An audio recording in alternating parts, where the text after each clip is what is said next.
es solo el romboide. Pero de manera arbitraria se dice que a partir de lo que es la apófisis espinosa de TTS, se dice que hay un pequeño intersticio celular, o sea, es músculo, mucho músculo, y una parte se pone delgadito. Y dicen, ya, pues corta ahí, menor y mayor. Pero realmente es un músculo solo como tal, no hay una estructura anatómica que te lo diferencie bien. ¿Como los redondos? No, los redondos sí son bien diferenciados. Ahora los redondos sí se diferencian bien. Claro, exacto, no es como los redondos.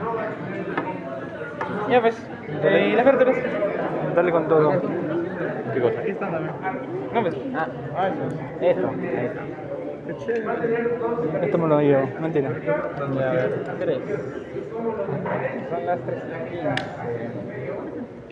Ya, que se da hasta las 4:15 como máximo. Bueno, entonces vamos a empezar con lo que viene a ser la clase del día de hoy, que es lo que corresponde a dorso. Yo creí que hoy día les tocaba nuca, así que bueno, si hoy día les toca dorso, no hay problema, vamos a hacer dorso, ¿de acuerdo? ¿Hicieron nuca? Nunca, pero le hice un raspón. Nuca, espalda, dorso, cuello, todo ya. Tarde también abarcar nuca, lo que se pueda, en este cadáver, claro, porque acá Yo veo hueso ahí. en nuca no hay nada, no hay absolutamente nada. Eso parece cuello. De cambio. Claro, ahorita lo regenero. Acá más no. Acá más no. Déjame que mate a...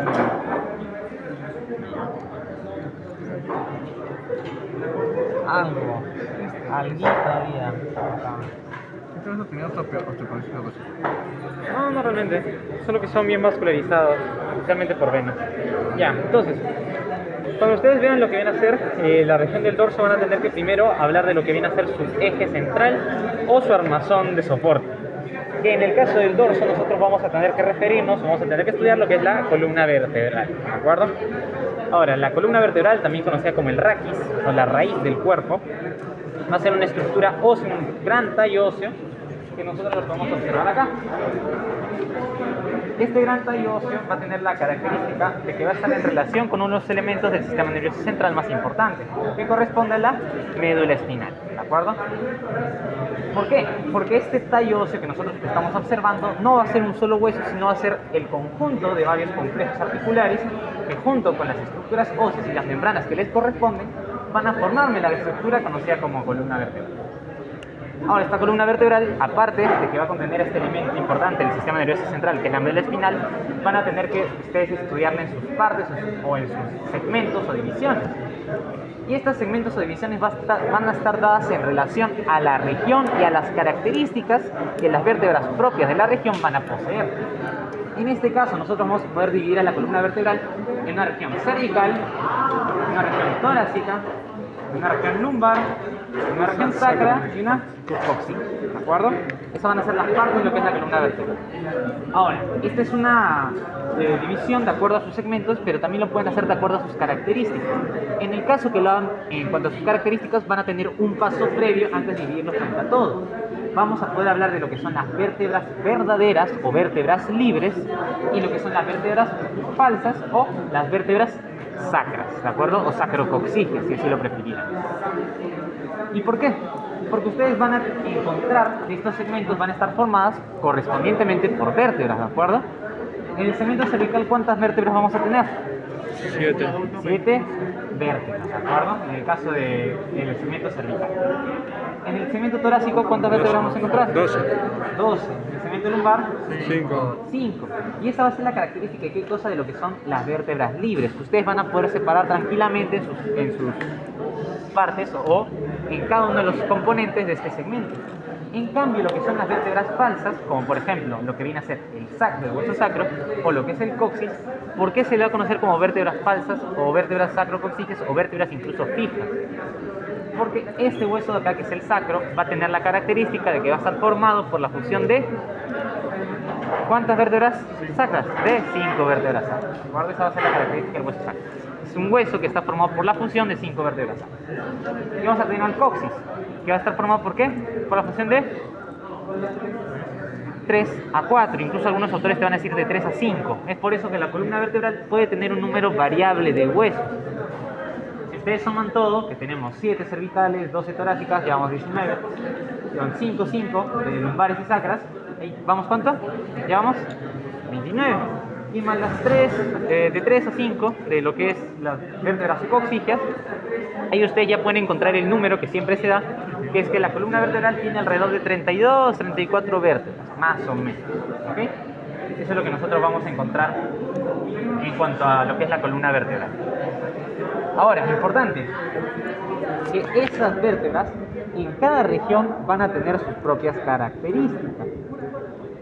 Como por ejemplo, ustedes así a simple vista pueden darse cuenta que en la región torácica las vértebras van a estar especializadas. ¿Para qué? Para entrar en contacto con unas estructuras conocidas como las costillas. Esa va a ser la principal característica de una vértebra torácica. Las vértebras cervicales también se pueden diferenciar porque van a tener un agujero por donde va a ingresar elementos vasculares y nerviosos, ¿ok? Lo que se conoce como el van vertebral. Y así sucesivamente podríamos seguir con cada una de las vértebras. Entonces, para su estudio, ¿qué es lo que nosotros vamos a encontrar? Que vamos a dividir las vértebras en sus componentes por sección, pero también vamos a encontrar ¿qué cosa? Que vamos a estereotipar lo que son las vértebras para poder hablar un poco de manera general y luego recién incidir en cada una de sus características. A esto se le conoce, o esto se le llama una vértebra tipo, ¿de acuerdo? Una vértebra tipo, una vértebra esquemática. ¿Y cómo es una característica? ¿Cómo es una vértebra esquemática? De manera usual o de manera, entre comillas, estandarizada, vamos a usar de ejemplo ¿a quién? A una vértebra torácica, ¿de acuerdo? Una vértebra torácica. Como por ejemplo la que encuentran acá. Que bueno, esta es una vértebra un poco más sospechosa porque probablemente está justo en el nivel de incidencia entre lo que es una vértebra torácica y una vértebra lumbar. Habría que encontrar una mejor, un poco más claro. Es que esta da más apariencia de lumbar que de torácica, por su aporte mamilar. Esta que es una vértebra torácica más propia, sí tiene características más adecuadas de una vértebra torácica.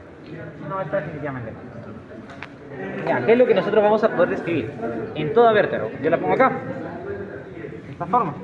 En una vértebra ustedes van a poder primero distinguir sus partes anterior, posterior y laterales, ¿de acuerdo? En su parte anterior una vértebra siempre va a encontrarse ¿a quién? A lo que es el cuerpo vertebral, ¿de acuerdo? Esto de acá es el cuerpo vertebral, que dependiendo de la región en la que estemos va a variar su forma, ¿ok? Va a ser bastante variable. Como regla general, los cuerpos vertebrales van a ir incrementando su tamaño, su volumen. Es decir, de la región cervical tienen el menor volumen, en la región lumbar, ya sin contar al sacro, porque, ojo, vértebra tipo, cuando hablan de vértebras tipo, se refieren a las vértebras libres, ¿de acuerdo? Las vértebras sacrocoxígeas no van a entrar dentro de esta clasificación. Entonces, una vértebra tipo va a ir incrementando su grosor de cuerpo desde la región cervical hasta la región lumbar. Y esto es bastante lógico si ustedes lo piensan. ¿Por qué? Porque en la parte superior las vértebras cervicales solo están aguantando a lo que viene a ser la cabeza, solo soportan ese peso. En cambio, las vértebras lumbares van a soportar todo el peso de las regiones superiores, ¿ok? Por eso es que va incrementando su tamaño, en primer lugar. Ahora, ¿eso en cuanto a qué? En cuanto a su parte anterior. Entonces yo ya sé que esta es la parte anterior de la vértebra. Hacia posterior de la vértebra voy a encontrar el conocido como arco vertebral, ¿de acuerdo? Que viene a ser toda esta región de acá, de esta manera que yo estoy señalando así. Dicho esto, el arco vertebral va a poder dividirse en porciones de acuerdo a las estructuras que van a salir de este arco vertebral, lo que van a emerger. Por ejemplo, yo acá puedo ver claramente dos estructuras que se dirigen hacia los laterales, ¿cierto? De esta manera. Estas quienes vienen a ser son mis apófisis transversas, ¿de acuerdo? Son las apófisis transversas. Pero también puedo observar una estructura que se dirige de manera superior y otra de manera inferior. Acá la pueden ver, miren, estas dos. Ahí están las dos inferiores y las dos superiores. También lo puedo hacer acá, que es un poco más claro, miren. Acá están las dos superiores y acá pueden ver claramente las dos inferiores, ¿ok? De esa forma. Esas que nosotros acabamos de observar son mis apófisis, ¿qué cosa? Articulares, son mis carillas articulares. Dos superiores y dos inferiores. Y si ustedes se dan cuenta, estas parecen que emergieran al mismo nivel que las apófisis transversas, ¿cierto? Entonces, a todo esto junto, apófisis articulares superiores, inferiores y apófisis transversa, todo junto le vamos a conocer con el nombre de masa apofisiaria, ¿de acuerdo? O complejo apofisiario. Todo junto va a ser la masa apofisiaria. Y entonces, ¿qué es lo que nosotros vamos a poder observar? Que el arco va a estar dividido en base a ¿qué? Miren, acá tienen arco, masa hipofisiaria, continúa el arco y esta es mi apófisis espinosa, ¿de acuerdo? Entonces, arco, masa apofisiaria, arco, apófisis espinosa. Y se repite lo mismo del otro lado. Acá también lo van a poder observar, miren, en una vértebra cualquiera, yo aún no les tengo que decir, o no les necesito decirles cuál es, pero se nota la connotación, o sea, ustedes van a tener claro la esquematización, lo estereotipado. Acá tienen arco, todo esto era mi, ¿qué cosa? Masa apofisiaria. Luego sigue el arco, y este es su apófisis espinosa. Y lo mismo se va a cumplir con esta de acá. Acá está arco. ¿Todo esto qué era? Masa apofisiaria. Esto es arco vertebral y esto es apófisis espinosa. ¿Okay? Se cumple perfectamente lo que acabamos de decir. En todas las vértebras libres. Que claro, siempre hay excepciones. No hay que generalizar tampoco. Existen lo que son las vértebras atípicas. ¿De acuerdo? Como por ejemplo la primera vértebra cervical, la segunda vértebra cervical, que son las más clásicas. También hay otras, como la séptima cervical, lo que es la primera torácica. Son varias las vértebras atípicas, pero las más conocidas y las que les van a preguntar ustedes son la primera cervical y la segunda cervical. Es la que obligatoriamente ustedes van a tener que recordar y también lo vamos a ver. Pero entonces, nosotros hemos visto qué cosa: arco vertebral, masa apofisiaria, arco y apófisis espinosa. Y estas porciones del arco van a recibir su nombre. La porción del arco que me conecta cuerpo vertebral con masa apofisiaria se va a conocer con el nombre de pedículo, ¿de acuerdo? Lo que yo estoy pasando por acá es el pedículo. Y miren cómo cambia la morfología de acuerdo a la vértebra. Acá tenemos este pedículo. Acá tenemos un pedículo más largo. Acá tenemos un pedículo que hasta tiene surco. De esa forma. ¿De acuerdo? Se ve claramente, ¿cierto? La formación del pedículo, ¿ok? Y la parte del arco vertebral que me une masa apofisiaria con apófisis espinosa va a recibir el nombre de lámina, ¿de acuerdo? Esto acá es la lámina y esto acá es el pedículo. Y todo junto, pedículo, masa apofisiaria, bueno, pedículo y lámina me forman arco vertebral. Y del arco vertebral nacen ¿quiénes? La masa apofisiaria y la apófisis espinosa. Y si ustedes se dan cuenta, ahora, entre este arco vertebral que está posterior, el cuerpo vertebral, se forma un agujero, ¿cierto? Este va a ser ¿quién? Mi agujero vertebral, ¿de acuerdo? Por donde discurre ¿quién? La médula espinal. ¿Ok? Perfecto. Eso es lo primero que ustedes deben saber y deben reconocer cuando ustedes aborden una vértebra. Deben reconocer lo que son sus características, de manera general, lo que ustedes van a encontrar. Pero ahora vamos a tener que hablar más profundamente de lo que son las características propias de cada segmento. ¿Y cuáles son las características propias de cada segmento? Vamos a empezar por una vértebra cervical. Vamos a empezar de arriba abajo. Y bueno, esta está un poco rotita. Esta está un poco más completa. Sí, esta va a poder servir. Ya. Si ustedes se dan cuenta, esta vértebra va a tener ciertas características.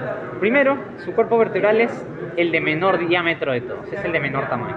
Porque ya habíamos mencionado que va aumentando hacia inferior, ¿cierto? En segundo lugar, ustedes en su cuerpo vertebral van a poder observar ¿qué cosa? Van a poder observar unas carillas articulares extra. Acá, no sé si se dan cuenta que tiene como cachitos. Mientras que, por ejemplo, esta acá no, y esta acá tampoco, ¿cierto? El cuerpo vertebral va a tener unas carillas articulares adicionales, tanto de manera superior como de manera inferior. Ahí está. Estas quienes van a ser son las apófisis unciformes, ¿de acuerdo? Apófisis unciformes. ¿Por qué? Porque si tú te das cuenta, biomecánicamente tu cuello, cuando lo mueves hacia los lados, hacia adelante, hacia atrás, tiene mucha más movilidad que el resto de tu columna, ¿cierto? Por la misma acción que va a realizar de rotación con la cabeza, etc. Entonces, tu columna cervical va a tener articulaciones extra para darle mayor movilidad. Una de ellas es esta de acá. Estas apófisis unciformes me van a formar con una vértebra superior, que bueno, esta justo no va a encajar. Más o menos, pueden ver que más o menos encaja, así. No le pertenecen a la misma persona, por eso que no encajan, ni siquiera deben ser de números cercanos. Pero lo hago únicamente como ejemplificación, ¿de acuerdo? Y ahí se estarían formando ¿quiénes? Es una articulación especial, es una articulación de tipo sinovial. Plana, es una articulación, uncovertebral o articulaciones de Lusch, ¿de acuerdo? Una articulación importante que ustedes deben recordar. Articulación uncovertebral, unciforme o de Lusch. Eso como primeras características en cuanto a quién, en cuanto al cuerpo vertebral. Ahora nos vamos un poco más a posterior. Vamos a ver qué cosa. Acá, su agujero vertebral. Si ustedes se dan cuenta, su agujero vertebral también va a tener una característica que más o menos quiero que lo puedan diferenciar un poco.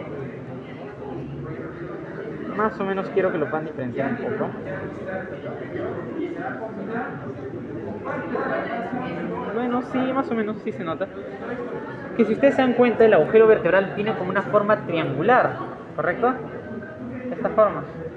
Una forma triangular, ¿de acuerdo? Ahí lo pueden observar. A diferencia, por ejemplo, una vértebra torácica, que si ustedes se dan cuenta, tiene una forma circular, una forma esferoidea. ¿Ok? Eso es lo que nosotros vamos a encontrar en cuanto a quién. En cuanto a una vértebra lumbar, por si acaso. Pero en el caso de una cervical, que es con lo que estamos empezando, tiene una forma triangular. Perfecto. Ahora, si nos dirigimos, ya no hablamos de cuerpo, no hablamos de agujeros, sino nos dirigimos a los laterales, hablamos de las masas apofisiarias, vamos a poder encontrar características especiales de sus apófisis transversas y también de sus caries articulares. ¿Por qué? Porque si ustedes se dan cuenta, sus apófisis transversas, esta lo tenía un poco más claro, porque en esta no está rota. Sus apófisis transversas van a tener agujeros, acá, se nota clarito, ¿cierto? Y bueno, estos agujeros le dan esta apariencia como de carita feliz. Ahí está, ahí se puede ver claramente, que tiene como carita feliz. Esos de aquí, ¿quiénes son? Como son los agujeros de las apófisis transversas, van a ser los agujeros transversos. ¿De acuerdo? Son los agujeros transversos. Ahora, ¿por qué van a existir estos agujeros transversos? Y si ustedes se dan cuenta, acá,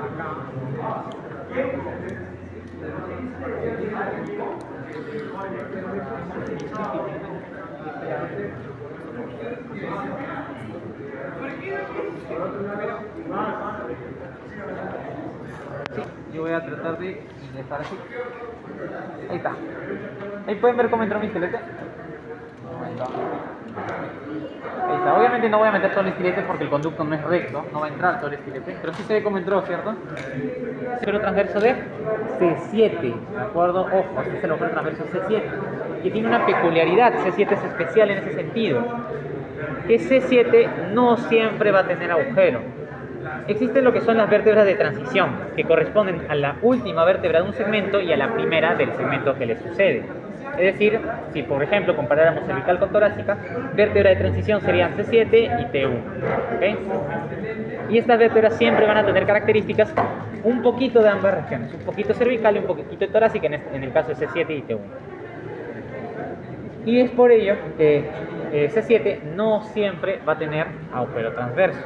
Ahora, ¿quién sí va a tener siempre el primero que va a tener su agujero transverso es C6? ¿Y por qué C6 va a ser el que tiene agujero transverso? Porque en C6, ¿quién ingresa?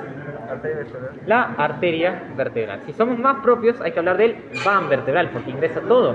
O bueno, salen las venas, ingresa la arteria e ingresa el nervio. Es las venas vertebrales, ¿de acuerdo? Es la arteria vertebral. Y también el nervio vertebral, ¿de acuerdo? Nervio de François-Franck, por si acaso. Es el nervio de François-Franck. Porque es un nervio especial, es un nervio simpático. ¿Ok? Es un nervio simpático que viene del plexo simpático. Que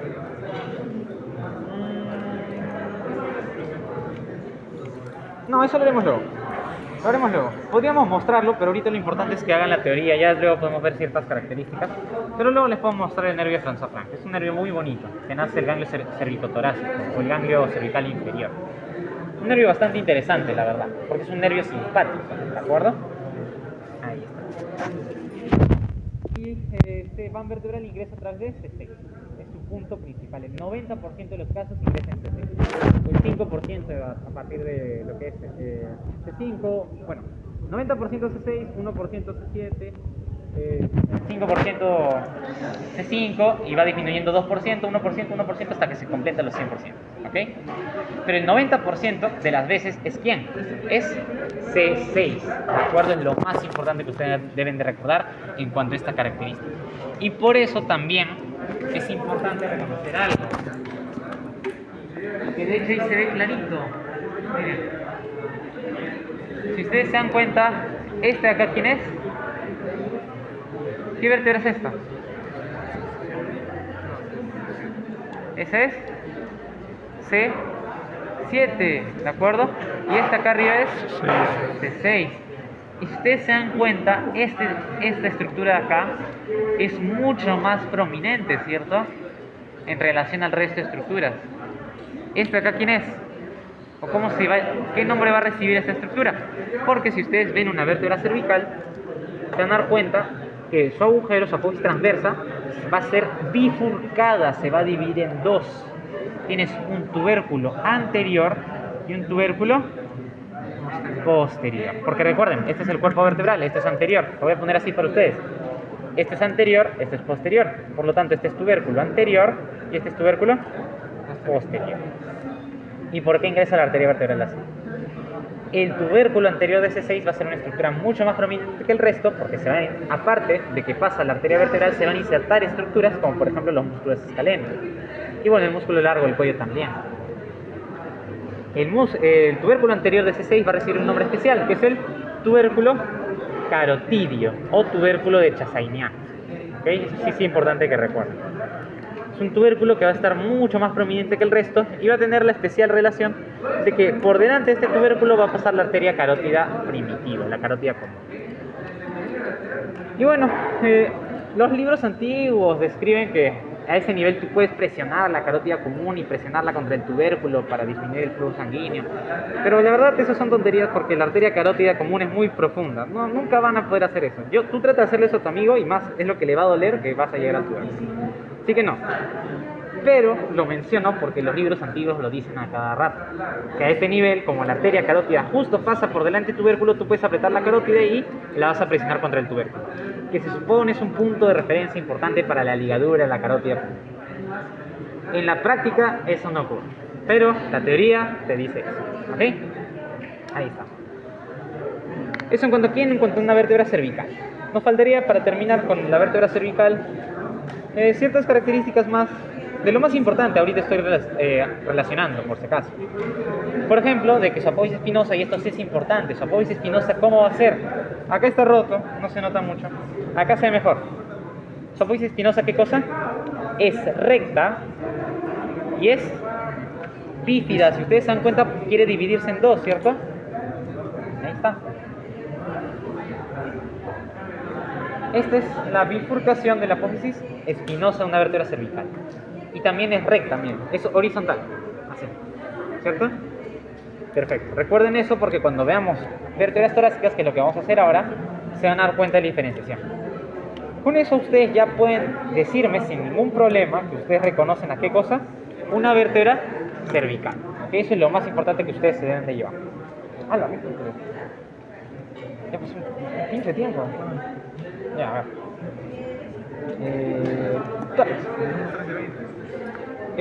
Vértebra torácica. ¿Qué es lo que va a tener? Primero, su cuerpo vertebral va a ser más grande, así de sencillo, más grande que la cervical. Recuerden que van en aumento. No lo voy a repetir en la siguiente porque ya lo he dicho varias veces. Va en aumento el volumen de su cuerpo vertebral.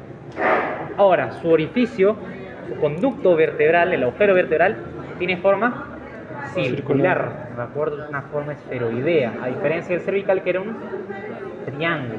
¿Okay? Que era un triángulo. Ahí está.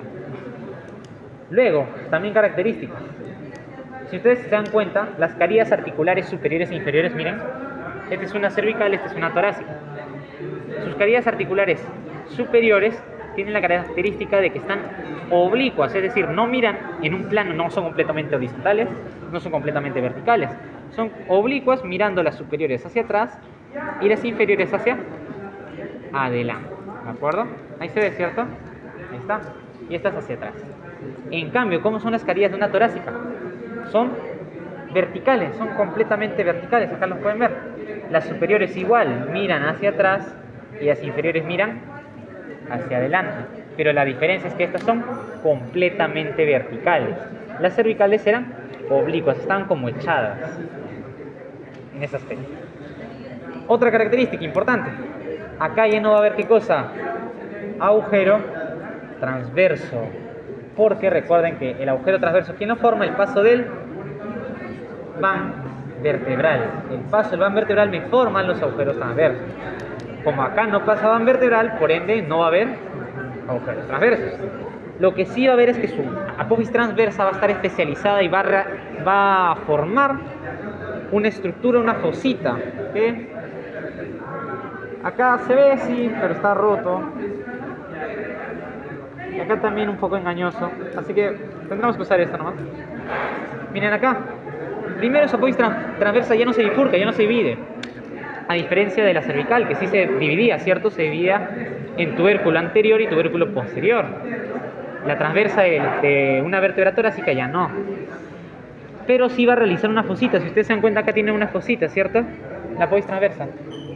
Forma una depresión. Tú puedes pasar tu dedo y sientes la impresión. Ahí está, puedes pasar tu dedo. Ahí está, se siente la impresión. Clarito. Tiene una pequeña impresión. ¿Y por qué va a tener una impresión la apófisis transversa? ¿Por qué va a tener una impresión? Porque las vértebras torácicas se articulan ¿con quién? Con las costillas. Así que las apófisis transversas de una vértebra torácica van a necesitar más superficie articular. Eso es lo que vamos a ver acá, de esta forma. Quiero que lo puedan ver así.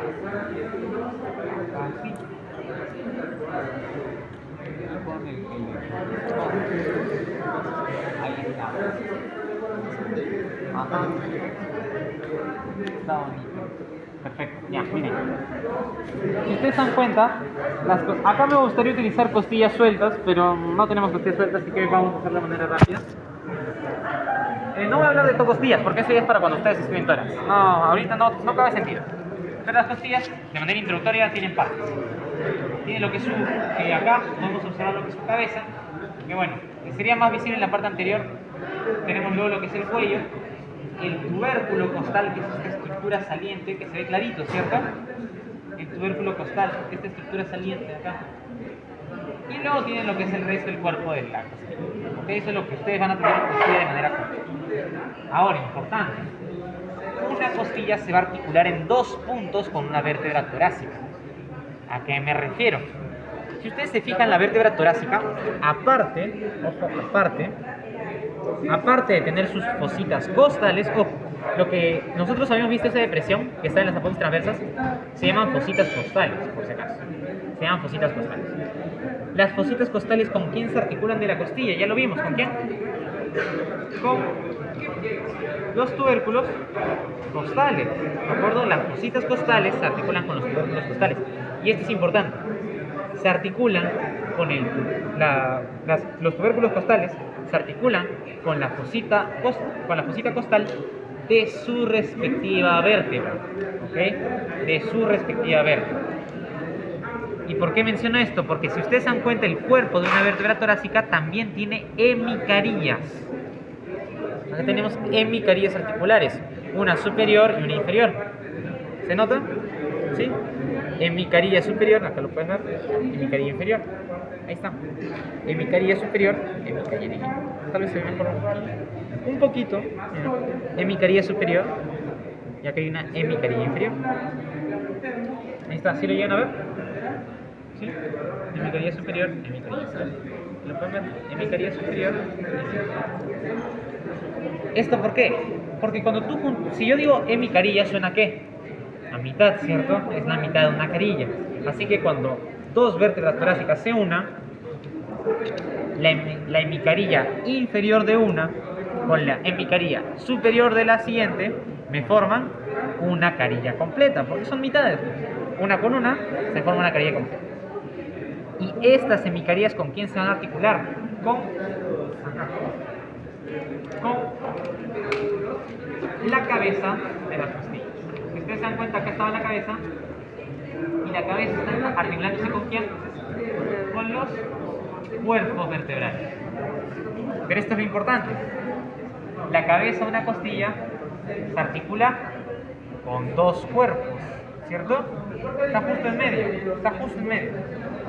La cabeza de la costilla se articula con dos cuerpos. Acá también lo pueden observar, miren. Acá también está. Ahí se puede ver. Y esto sería importante ¿para qué? Para que ustedes diferencien que la costilla se va a articular con la vértebra que le corresponde y con una que no es un número. Porque recuerden que la primera vértebra torácica va a tener la primera costilla, la segunda vértebra torácica la segunda costilla y así sucesivamente. Por eso son 12 pares de costillas y 12 vértebras torácicas. Pero como se van a articular las costillas con dos, vamos a tener que diferenciarlo y eso se ve mucho mejor acá, en posterior. O bueno, no es exactamente posterior, sino más de lateral. No sé si ahí lo van a llegar bien, lo van a poder ver bien. Acá pueden ver las dos entradas, ¿sí? O sea, pueden ver este lado. ¿Pueden ver los tubérculos costales? ¿Sí pueden ver los tubérculos costales? Son estas estructuras. Acá. ¿Sí lo llegan a ver? ¿Sí? Ahí está. Y lo alejo un poco. Estos son los tubérculos costales. Pero también van a tener que ver lo que son las cabezas, que están para este lado. Eso lo voy a tener que voltear. Ahora, para que me sigan. ¿No tendrá alguna tiza, algo? ¿Algo para darlo?